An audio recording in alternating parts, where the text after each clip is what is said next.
আমি একটি সেলুন খুলতে চাই। সেই সেলুনে আমি দক্ষশীল ব্যক্তি হিসেবে একজন লোক রাখতে চাই, যে সুন্দর সুন্দর কাটিংয়ে চুল কাটতে পারে। এবং আমি এই ব্যক্তিটিকে আমার সেলুনে রাখতে চাই, কারণ আমি শুনেছি এই ব্যক্তি খুব সুন্দর সুন্দর স্টাইলে চুল কাটতে পারে। দাঁড়ান দাঁড়ান দাঁড়ান, আপনারা একটু কম হাসেন।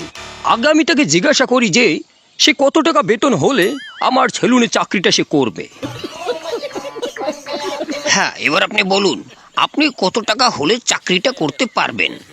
তুমি যদি আমাকে 50,000 টাকা মাসে দাও, তাহলে আমি তোমার সেলুনে চাকরিটা করব।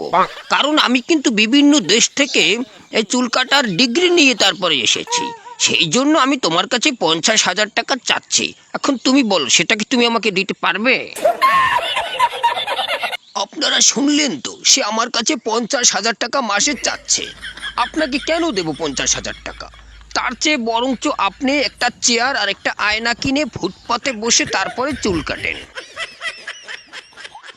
যাক, এ জায়গায় চাকরি হয়নি তাতে কি, এবার অন্য কোনো জায়গায় ইন্টারভিউ দেব।